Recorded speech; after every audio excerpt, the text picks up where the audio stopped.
Hello guys, ഈദായിട്ട് സ്പെഷ്യലായിട്ട് ഞങ്ങൾക്ക് കുറച്ച് ബീഫ് ഷാഫി കൊണ്ട് തന്നിരുന്നു കേട്ടോ. അപ്പോൾ ഞാൻ പിന്നെ എല്ലാവർക്കും കൂടെ ഫുഡ് ഉണ്ടാക്കാമെന്നുള്ള ആലോചനയിൽ ഞങ്ങൾ കിട്ടിയ ബീഫും ബാക്കിയുള്ള ഇൻഗ്രീഡിയൻസും വാങ്ങിച്ചിട്ട് ബീഫ് റോസ്റ്റും നല്ല നെയ്ച്ചോറും ഉണ്ടാക്കാമെന്ന് വിചാരിച്ചു കേട്ടോ.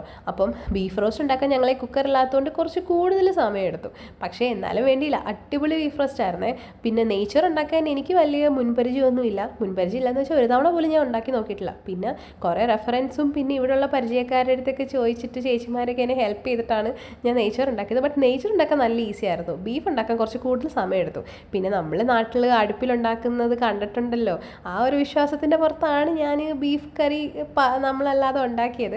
പക്ഷേ അവസാനമായപ്പോഴത്തേക്കും നല്ല സെറ്റായി കിട്ടി കേട്ടോ. അപ്പോൾ അതിൻ്റെ സന്തോഷത്തിൽ ഞാൻ പീസൊക്കെ കാണിച്ചിട്ട് ഒരു ഫോട്ടോ എടുപ്പിച്ചതാണ്. അങ്ങനെ വൈകുന്നേരം ആയപ്പോഴത്തേക്കും ഷാഫിക്ക വന്നിട്ടുണ്ടായിരുന്നു.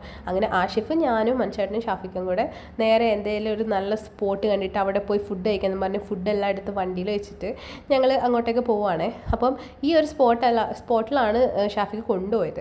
എനിക്ക് ഇവിടുത്തെ സ്ഥലങ്ങളൊന്നും ഇപ്പോഴും പറയാനും അറിയില്ല, എങ്ങോട്ടാണ് പോകണമെന്നും ഒന്നും അറിയില്ല. വണ്ടി കയറി ഇരിക്കുക, അവർ കൊണ്ട് ഇറക്കും.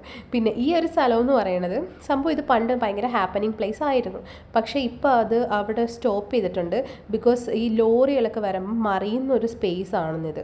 അതിൻ്റെ അവശിഷ്ടങ്ങളൊക്കെ അവിടെ കിടപ്പുണ്ട്, ടയറൊക്കെ പൊട്ടിയത്. അങ്ങനെ ഞങ്ങൾ പിന്നെ അവിടെയെല്ലാം എക്സ്പ്ലോർ ചെയ്തൊക്കെ നടന്ന് ഷാഫിക്കയുടെ എക്സ്പ്ലനേഷനൊക്കെ കേട്ടിട്ടാണ് ഈ മുൾച്ചെടിയുടെ അടുത്തൊക്കെ എത്തി. അപ്പോൾ മനുഷ്യരുടെ കൈ വെച്ച് കാണിച്ചു തരാം എത്ര വലിയ മുള്ളാണെന്നൊക്കെ.